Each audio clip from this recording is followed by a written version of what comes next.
Hello, welcome to HITC Sport. Alright, so there's a lot of positivity about transfers this week. Who's done the best deal? No, stop that. I'm going to take a look at every Premier League club's transfer window and predict who's going to be the biggest flop. Right, let's go. Arsenal, Cedric Suarez.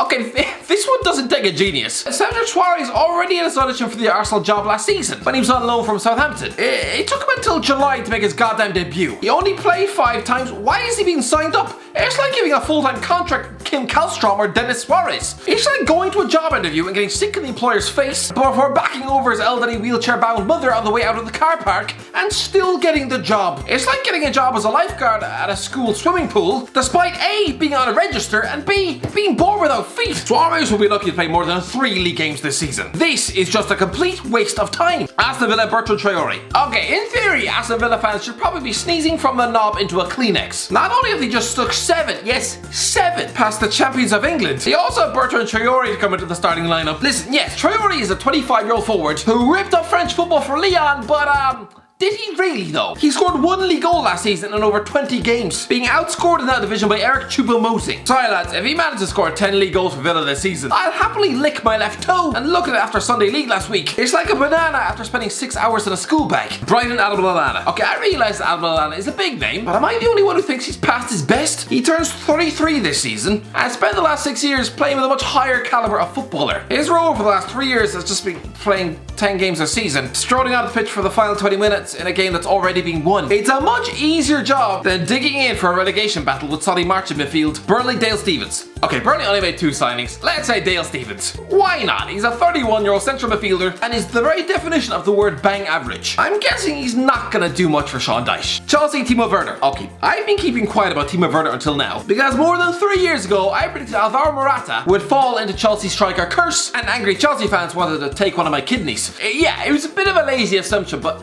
guess what, lads? I was right! And so yes, Timo Werner, he has a great reputation. He's an absolute goal machine in the Bundesliga. There's no denying his class, but lads, before Chelsea, Mattia Kezman ate goals like cheese on toast, 129 and 176 games for PSV. Andrei Shevchenko was the Champions League winner who'd won the Ballon d'Or. Fernando Torres was a world champion with Spain and was the quickest ever player to reach 50 goals for Liverpool. Gonzalo Higuain had over 300 career goals, and they all flopped. Werner has shown good movement so far. He's looked bright, and he spanked home a goal against Spurs in the Cup. But Morata scored a hat-trick against Stoke within the first month before shriveling up like a pensioner's ball bag. Sorry Chelsea fans, if Werner hits 15 league goals this season, I will dye my hair blonde and beg for forgiveness, but it's not happening. Crystal Palace, Edinson Cavani. £17 million for a championship footballer? Has Roy Hodgson just stuck a bowl of Cheerios up his nose? That's about as sensible as buying an expired sausage roll from Greg's. Pretty sure you're gonna end up stuck in the toilet for 6 bastard weeks. Edinson Cavani, 17 million?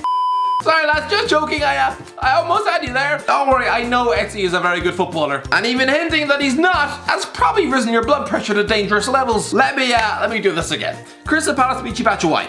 Okay, now don't get me wrong, I rate Michy Batshuayi as a player. 25 goals in 77 games for Chelsea. That's almost on par with his record at Marseille, which made him a £30 million player. But how many chances is he going to get at Sellers Park on loan? It sounds crazy, but he hasn't started a Premier League game all season, being limited to 10-minute cameos off the bench. And Roy Hodgson clearly didn't rate him off to sign him on a permanent deal after his first loan spell. He's a good player, but in the wrong system. Christ, he'll be lucky if Roy Hodgson doesn't stick him on bastard corner kicks. Everton, Ben Godfrey. Listen, Everton have improved for game in the transfer market. James Rodriguez, Abdoulaye Doucouré and Allen, they all look inspired signings. So they're due a dud, aren't they? I know Ben Godfrey is a highly rated 22-year-old centre half, but 20 million quid for an uncapped Englishman. He was part of a backline which conceded nearly 80 goals. You might say, oh, he was the best of a bad bunch. Oh, really? Because both fullbacks were linked with PSG and Liverpool this summer. So, which is it? If the fullbacks are European standard, then clearly the centre-back is about as reliable as Gary Lineker's bowels. He was part of a team which finished off last season with 10 defeats in a row, and now he's going to have about as much confidence to do his job as a blind postman. Ben Godfrey? More like Ben Gibson, who also got his Premier League move off the back of a relegation,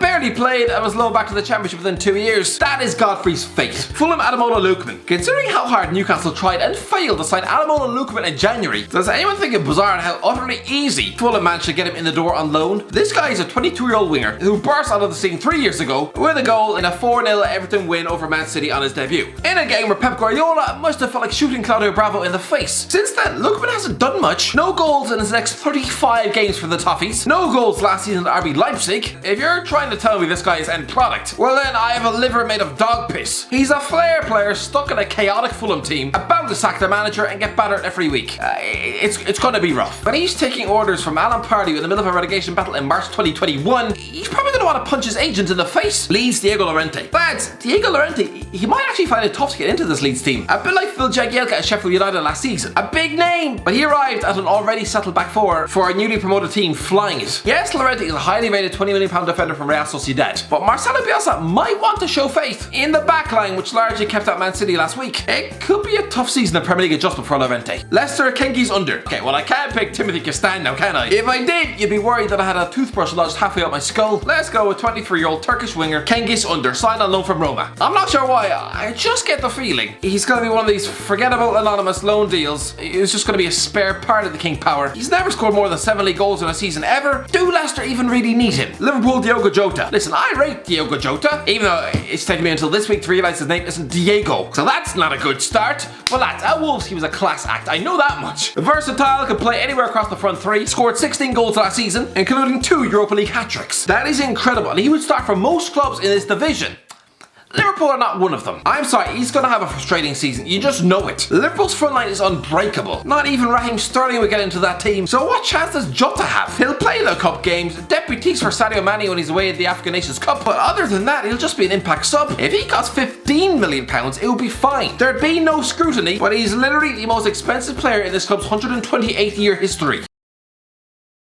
And that £50 million price tag is going to weigh him down like a fat guy in a swimming pool. And when he's stuck on 4 goals in mid-February, it's not going to look good. Man City, Ruben Diaz. Finally, Man City splashed out £65 million on a competent centre half. Ruben Diaz, the answer to their defensive problems, right? Finally, a right-sided centre back to make Vincent Kompany nothing more than a memory. At last. Oh yeah.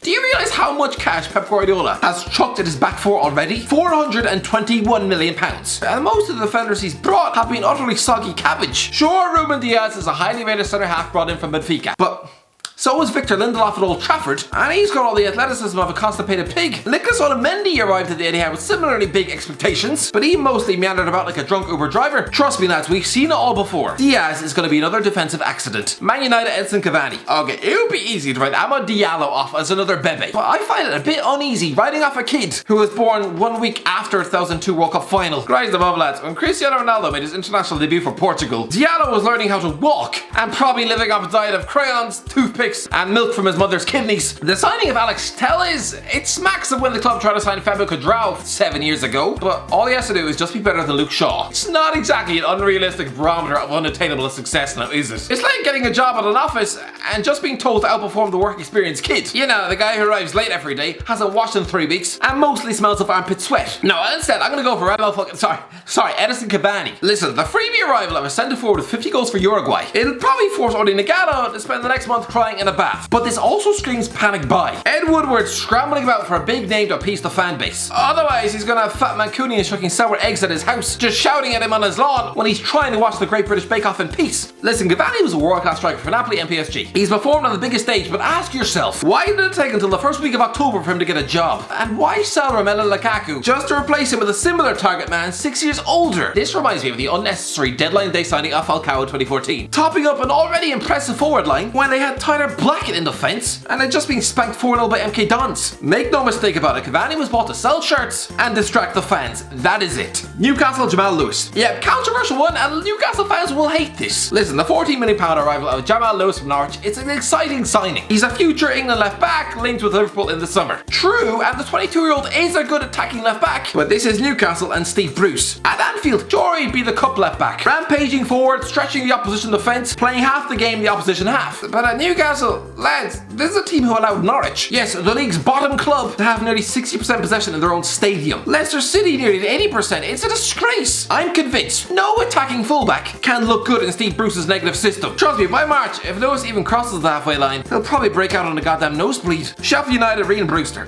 Lads, I rate Ryan Brewster very highly, and I'm shocked Liverpool let him go. Yeah, he missed a penalty in the Community Shield, but so? It's like when Romelu Lukaku botched a Super Cup penalty for Chelsea against Bayern Munich and was quickly booted out of Goodison Park within a week. week. Brewster is already an underage world champion, standing out in a team with Jadon Sancho and Phil Foden. He passed his loan audition at Swansea last year, spanking 11 goals. He's even scored in pre-season friendlies for the Reds. He's done everything the club expected him to do.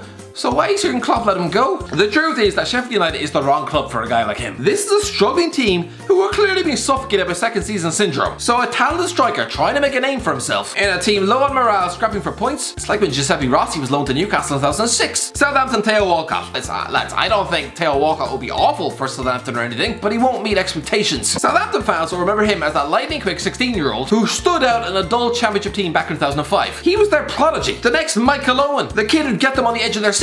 Now he's a 31-year-old bench warmer. He might be a good signing, but... Tana Matt Doherty. Oh lads, I love Matt Doherty, but the writing is on the wall. Give it 6 months of working under Jose Mourinho, and he'll wish he was back in the comfy and safe Wolves environment. This is the first transfer of his career, and he turns 29 in January. He's gone from Dublin to sleepy Wolverhampton, and now suddenly the big bright lights of London, a massive stadium and a weight of expectation, playing under a world-class but demanding manager. He played the first 3 games of the season, didn't really impress at right back, was criticised by Mourinho, was benched for the trip to Old Trafford, where Spurs scored 6, even his replacement Serge Aurier scored a goal. He's not getting back in this team, is he? West Brom, Branislav Ivanovic. Branislav Ivanovic turns 37 in February. What is he doing in a relegation scrap? Has he just returned to England to punch Jeff Trees in the face? Because he's not going to play for West Brom. West Ham, Vladimir Kufal. Okay, West Ham have only signed 2 players, so I don't know. Vladimir Kufal, a 28-year-old Czech right back arriving from Slavia Prague for £5 million.